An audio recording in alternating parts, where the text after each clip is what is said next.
Children, today you will learn about a visual programming language which is used to create animations and stories through scripts. Script means programs. Now let's see its different areas. First we have this bar. This is called menu bar. When we click on these menus, they will give us drop down menus to choose the options. Like if I click on file menu, I will get the option of new, open, saving the file, etc. So these are the menu bars. Now let's go to block menu. This area is block menu.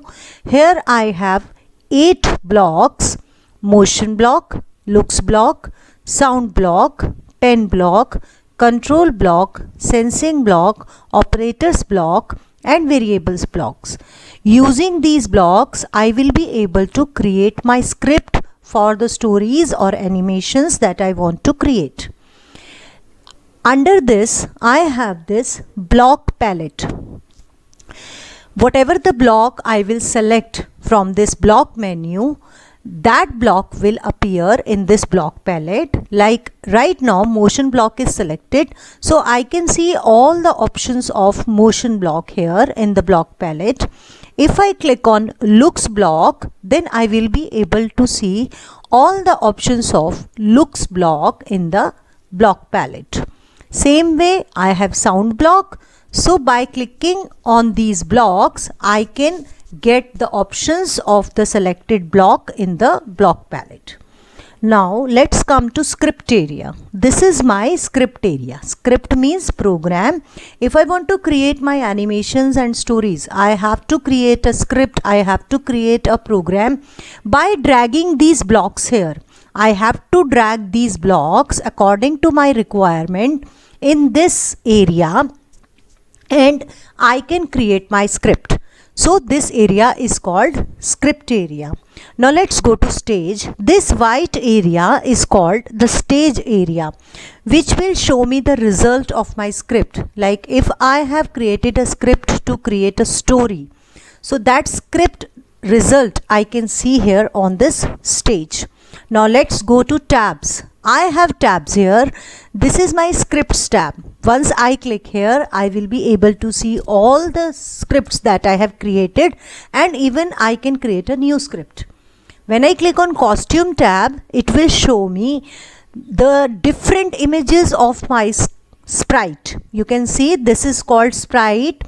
This works like a pencil on the screen. Whatever the instruction I will give, this sprite is going to follow on the stage. And these are the different costumes that I can get of the selected sprite. If I click on sound, it will tell me that which type of sound my sprite is going to use. Then I have current sprite info. This box will tell me about my selected sprite or my current sprite information, in which direction it is, like its direction is 90-degree angle. Like this I will be able to know about my sprite and what is the, which one is my sprite. The default sprite of Scratch window is cat. This is the default sprite. Whenever I open my program, this sprite is available on the screen. Even I can change it. I have many sprites that I will show you, but this is the default sprite which is always there on the screen whenever I open my Scratch program. Now let's go to toolbars. These are my toolbars. If I click on these buttons, see, this one is duplicate button. Once I click on this works like a stamp. I click here, I can get the duplicate sprite. See, once again, if I select this is duplicate button. I select this is duplicate button. It will give me the duplicate copy of my sprite. Now next button in the toolbar is delete. Once I click on this and I click here, I can delete the selected sprite. Again I am showing you, I want to delete this, I can delete it like this. Now this is grow sprite. If I want to increase the size of my sprite, I can click on this button, and when I click on this, see, it will grow the size, it will increase the size of my sprite. And if I click on this shrink tool will help me to decrease the size of my sprite. See, this is called grow tool from the toolbar, and this is shrink sprite tool from the toolbar. Now I have this green flag. This green flag helps me to run my script. Whatever the program I will make here in the script area, the result I will be able to see after clicking on this green flag. This stop button help me to stop my program. If I want to stop my program, I can stop it by using stop button.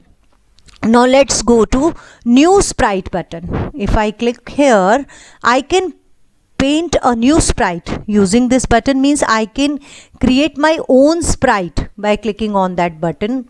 If I click on this button, if I want to choose another sprite, this is the default sprite, I can click here. See, here I will be getting several options, like I want to add animals, I want to add fantasies, I want to add letters, I want to add people, which kind of sprite I want. Suppose I click on animals and OK. See, I have many kinds of animals available here.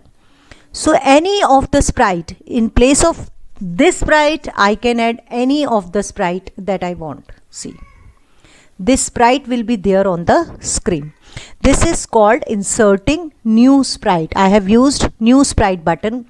Now the sprites I am going to add, you can see this is my sprite list. Again I will show you.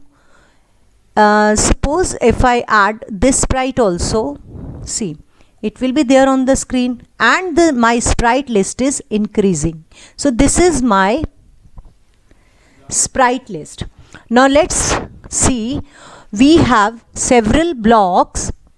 This is called motion block. If we talk about motion block helps to move the sprite. If you want to move your sprite, in that case you are going to use motion block. Now let's go to looks block.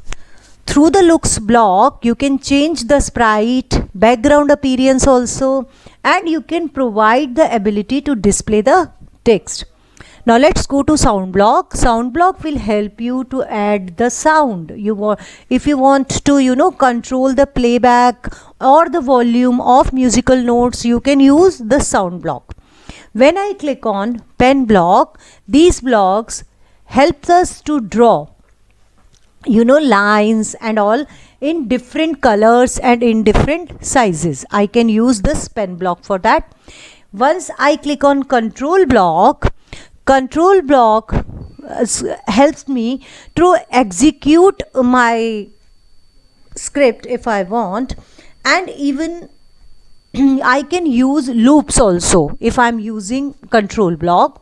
If I click on sensing block, these blocks used to determine the location of the mouse pointer. Means I will come to know that what is the distance from one sprite to the other sprite. Now let's go to operators block.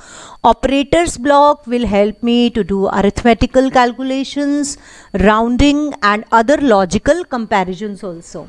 And if I click on variables block, these blocks can be used to store data used by applications when they execute.